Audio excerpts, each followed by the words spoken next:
Nouveau match et nouvelle déception. On les enchaîne avec Marseille ces derniers temps. Après Strasbourg, après Lille. Maintenant, on perd contre Nice. Le sujet du jour, c'est Brassier, comme vous l'avez vu en miniature. Mais au-delà, c'est la défense en général. Luis Felipe, on l'a recruté, il est toujours pas là. Brassier, on peut toujours pas lui compter dessus. On peut compter sur lui, ni sur Cornelius. Aujourd'hui, on va parler de ça et à quel point ça affecte toute l'équipe, le moral et notamment aussi Balerdi et même l'attaque.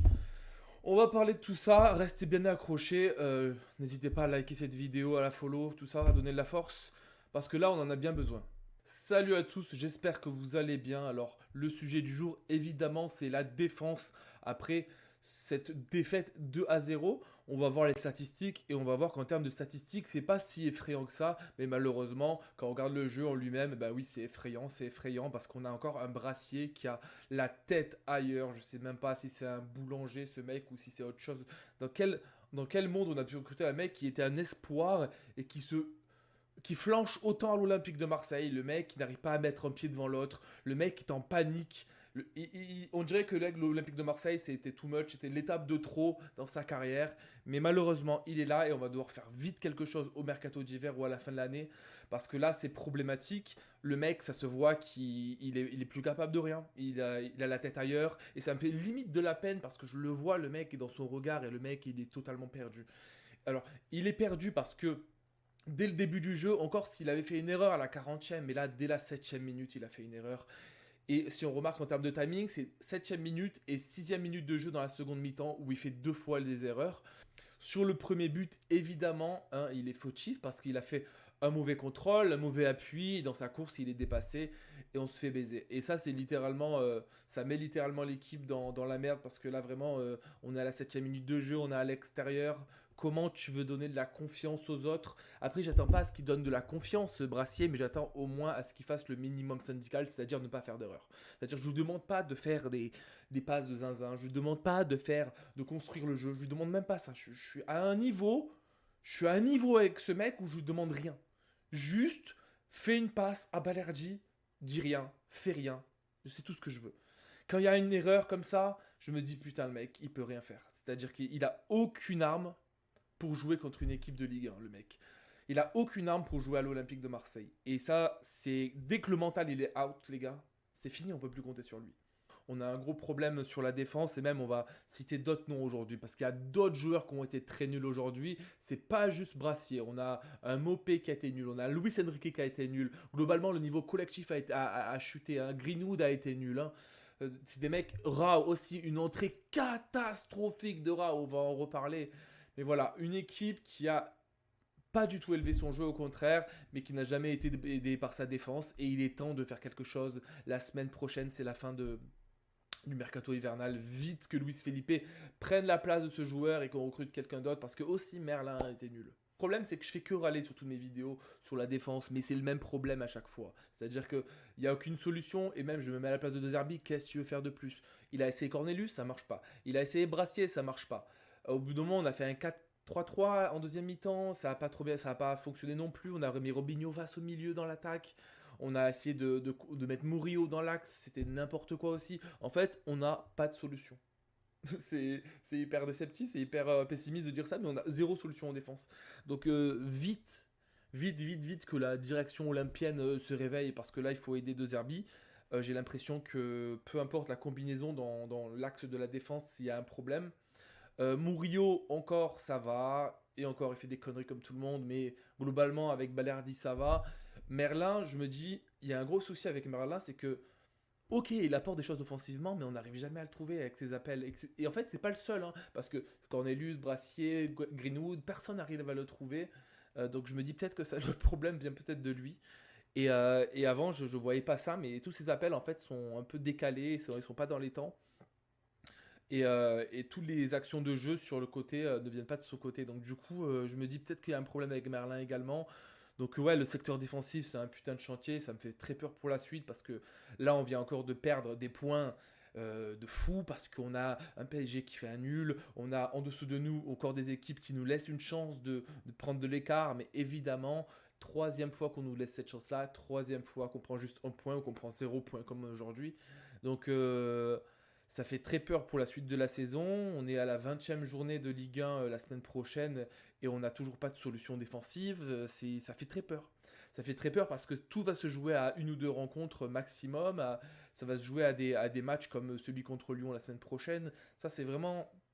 On ne se rend pas compte, mais là, on joue notre saison maintenant, puisqu'on n'est pas capable d'être dans le peloton de tête et d'avoir un peu d'écart la première et la deuxième passe sur le troisième et le quatrième. Donc, du coup, maintenant, tout le monde peut être deuxième, tout le monde peut être troisième, tout le monde peut être quatrième. Donc, ça peut descendre vite, ça peut monter vite. Et nous, on est chassé un peu par tout le monde. Là, on est un peu la brebis galeuse, on est la proie. Donc, il faut faire très attention. Pas rassurant offensivement, pas rassurant défensivement. Ça fait très peur pour la suite. Comme je vous l'ai dit, on a pris un but à la 7e minute, après on a pris un but à la 51e minute, donc à chaque fois on commence une mi-temps, on se prend un but, c'est peut-être des momentum que Nice a su gérer, parce que si on regarde en soi les statistiques, ben, on avait quoi? On avait la possession de balle évidemment, je ne sais pas si vous vous rendez compte les gars, on a quand même 70% de possession de balle, et à chaque fois on s'est pris un but dans le meilleur momentum de Nice, c'est-à-dire en début de première mi-temps, et en début de premier et deuxième mi-temps également, comme vous pouvez le voir là et là. Des erreurs de Brassier deux fois, c'est difficile de pointer du doigt quelqu'un quand toute l'équipe est plus ou moins concernée. Mais quand on regarde les statistiques en elles-mêmes, comme je vous l'ai dit tout à l'heure, ben, on a en termes de XG, donc en potentiel de but, ben, ils en ont eu un peu plus que nous. Mais en soi, nous, on aurait pu en mettre un également. On a fait 18 frappes, des frappes cadrées, des frappes pas très puissantes, beaucoup de Greenwood qui tentent. Greenwood est le joueur qui tente le plus avec l'Olympique de Marseille, mais malgré tout, ben, pas beaucoup de frappes dangereuses, on va dire. Guessant, évidemment, qui a très bien joué contre nous, qui a pris l'avantage sur Brassier. Et ça aussi, c'est quelque chose qui se discute, j'imagine, dans les vestiaires niçois. C'est que, bon, les gars, on a un mec en face de nous qui s'appelle Brassier. Il a les deux pieds qui sont à l'envers, comme c'est des ficellos. Les gars, on va lui mettre un pressing de zinzin et on va jouer sur lui. Et on va jouer sur des failles défensives à fond, à fond, à fond. Et c'est ce qu'ils ont fait. Et Brassier est sorti à la deuxième mi-temps. Il aurait même dû être sorti dès la deuxième mi-temps et pas après à la 60e, à la 80e, peu importe. Voilà. 4.7, évidemment, c'est la pire note de ce match. Et je sais que Fotmob, qui est donc le site web avec des statistiques ici, comme on le voit, il note très bien. C'est-à-dire qu'il note bien les gens. Et ils sont gentils, on va dire, parce que des Greenwood à 6.6, c'est non. C'est en dessous de 5 Greenwood. Rongier aussi, hein, c'est vrai qu'il est passé à travers les mailles du filet, Rongier, mais Rongier, c'est pas fou aujourd'hui. Et moi, je vais donner mes notes après, et ce sera pas aussi sympathique. Pareil pour Greenwood, hein. Presque 7 de moyenne, c'est pas du tout 7. Enrique a été très nul aujourd'hui. En termes de rentrant, ben, Paul Lirola a fait ce qu'il pouvait. Après, il n'a pas eu le temps vraiment de prouver ce qu'il pouvait faire, on va dire, parce qu'il a fait une bonne rentrée la dernière fois. Jonathan Rowe, évidemment, le cas Jonathan Rowe, il devient de plus en plus, on va dire qu'il est de plus en plus sur toutes les bouches marseillaises, parce que Rowe, c'était un mec avec qui on trouvait beaucoup d'impact et qui rentrait à chaque fois et qui faisait de super prestations, notamment, enfin, on ne va pas en reparler, mais Lyon, le but, etc., et d'autres matchs, hein. Depuis deux trois matchs gentils, mais ça va vraiment pas. Ça va vraiment pas. Euh, il dribble n'importe comment, il prend des risques quand il devrait pas en prendre. On dirait que il veut absolument prouver qu'il a sa place en titulaire, mais il en fait tellement, tellement, tellement que ça devient déroutant et ça devient un peu excessif ses dribbles parce qu'il perd tous ses ballons. D'ailleurs, on va cliquer sur le nombre de pertes de ballons sur ce match-là. 29 minutes de jeu, un seul tir, passe réussi, bon c'est sur 7, ok. Occasion créée 0. Euh, on va voir les tirs, les balles perdues. Donc voilà, dribble réussi, 1 sur 4. Centre réussi, 0 sur 2. Donc voilà, Jonathan Rau, c'est pas possible, il faut faire attention là sur le banc de touche parce que si on peut pas compter sur nos titulaires et sur certains de nos remplaçants, je sais plus ce qu'on va faire là. Là, ça commence à être très problématique. Il y a des grosses questions qui se posent. Je l'avais déjà dit au match d'avant. Nice est une très bonne équipe, ça je le dis pas. Hein. T'as des Ndombele en face de nous, hein. T'as des Laborde qui a fait un super match. T'as des mecs qui ont 45 ans quasiment, comme Dante. Je sais pas quel âge il a, je sais pas si c'est écrit sur son profil, 41 ans. Et le mec nous met des sauces, quoi. Donc du coup, C'est pas une équipe qu'on doit forcément taper 5-0, c'est sur Nice. C'est une équipe qu'on doit jouer facilement par contre. On doit avoir beaucoup plus d'occasions qu'eux. On a quand même une belle équipe sur le papier, mais aujourd'hui, ben, dans la construction de jeu, on avait que dalle. Vraiment que dalle. Et j'ai l'impression que ben, une erreur en emmène une autre et que le moral de l'équipe était au plus bas très rapidement en fait. Et dès la 7e minute avec l'Olympique de Marseille, c'est toujours ça. C'est que on a des élans de confiance et comme on a des pertes de confiance aussi à chaque fois qui sont opposées et ça fait mal un peu au cul là. 4 grandes chances contre 2 donc vraiment ouais ça prouve que avoir la balle et construire des fois ben écoutez c'est pas ça le plus important et c'est pas ça le foot hein, on l'a toujours dit hein, de toute façon on le sait le foot peut être injuste parfois là on l'a vu je sais pas si vous vous rendez compte hein, passe réussie 214 et nous 612 enfin voilà si on regarde les statistiques sur ce match eh ben, on dirait que l'OM a vécu une grande injustice mais en soi pas du tout. Pas du tout, on s'est fait bouffer et le bloc bas a très bien marché contre nous. But en première mi-temps, bloc bas, on n'a pas réussi. But en deuxième mi-temps, bloc bas, on n'a pas réussi. C'est vraiment le scénario parfait pour Nice et tant pis pour nous. C'est à notre tour de noter les gens. N'hésitez pas en commentaire à me dire donc du coup vos flops et vos tops parce que je pense qu'on est assez, ça va être assez similaire. C'était assez évident, flagrant de voir qui a fauté dans ce match.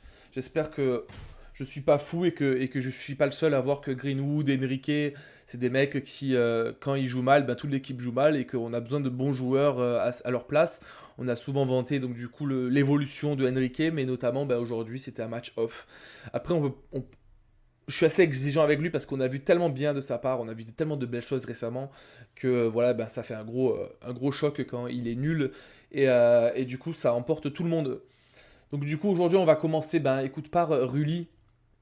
Rulé en soi, un peu en retard sur le deuxième but parce que, mais après c'est un angle ouvert donc du coup c'était quand même assez compliqué. Il était en un contre un donc normalement bah écoutez on s'attend à beaucoup de Rully mais il y a des fois où il peut pas arrêter ce genre de but et malgré tout il a eu deux arrêts juste après celui-ci donc on était déjà à 2-0 et je l'ai vu faire encore deux arrêts plus tard. Donc moi je suis pas déçu de Rully sur ce match là en soi, c'est un 6.5. Au vu de ce match, c'est quand même vraiment bien d'avoir un 6.5. Brassier sans transition, c'est un 0. C'est quoi? En fait, qu'est-ce qu'il faut de plus pour donner un 0 à un joueur? euh, Perte de balle, but. Deux fois, il a subi la balle. Par exemple, premier but, donc évidemment, grosse cagade, c'est sa faute, on est d'accord. Deuxième but, si vous regardez l'action, il a fait un élan vers l'avant, la balle est restée dans les pieds niçois, et du coup, après, il y avait un 2 contre 2, un 2 contre un, une balle en profondeur. Enfin bref, il s'est fait bouffer, et il était deux fois d'un coup. Donc du coup, c'est zéro. Et c'est zéro parce qu'on s'attendait à un peu mieux de sa part, parce qu'après, il avait bien joué la dernière fois. Enfin, c'est ça le truc, c'est que dans la défense, il y a toujours des gens qui ramènent l'équipe, qui rabaissent l'équipe vers le bas. Donc quand il y en a un qui fait un match correct, on dirait que c'est le joueur du siècle. Et Brassier avait plutôt bien joué la dernière fois. Et à défaut de Balerdi, maintenant c'est l'inverse. Balerdi a fait un meilleur match que Brassier. Et Brassier en soi n'a jamais vraiment fait de match référence à l'OM. Donc c'est un zéro. Et vite qu'on t'emmène à l'aéroport, que tu prennes ton avion, que tu ailles ailleurs. Désolé d'être aussi méchant.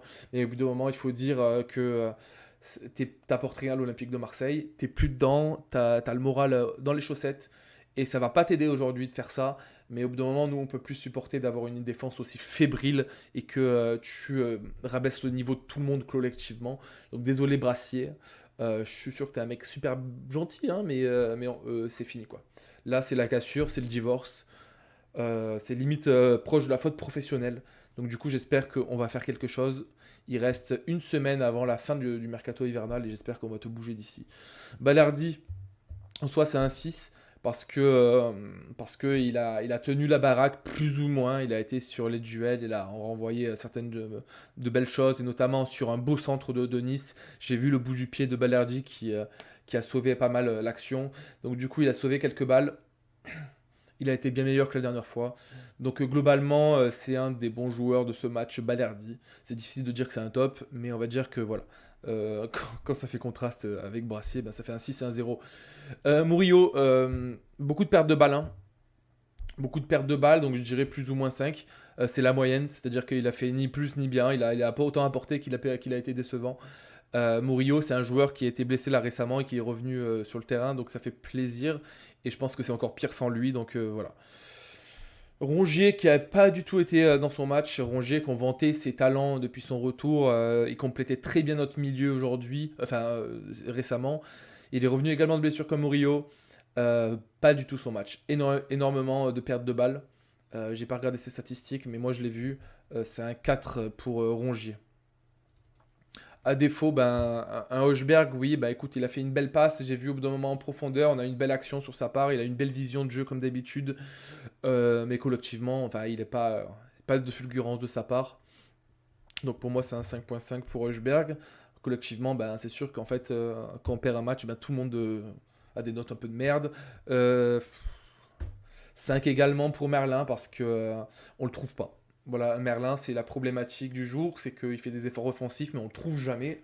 Je sais pas quoi en penser les gars, mais au bout d'un moment, si on le trouve jamais, c'est peut-être que lui en fait le problème. Et voilà, donc beaucoup d'efforts offensifs un peu inutiles, alors qu'on en a besoin forcément en défense. Rabiot, j'ai pas vu Rabiot particulièrement dans ce match. En fait, c'est comme un Rabiot un peu fantôme, mais en même temps, c'est difficile on va dire, de hausser le niveau. Quand t'as un Mopé à côté de toi, t'as un Greenwood qui joue très mal. Donc du coup, comme tout le monde, il va prendre son petit 5. Mopé, aujourd'hui, qui a touché très peu de balles, hein, pour moi, c'est un 3.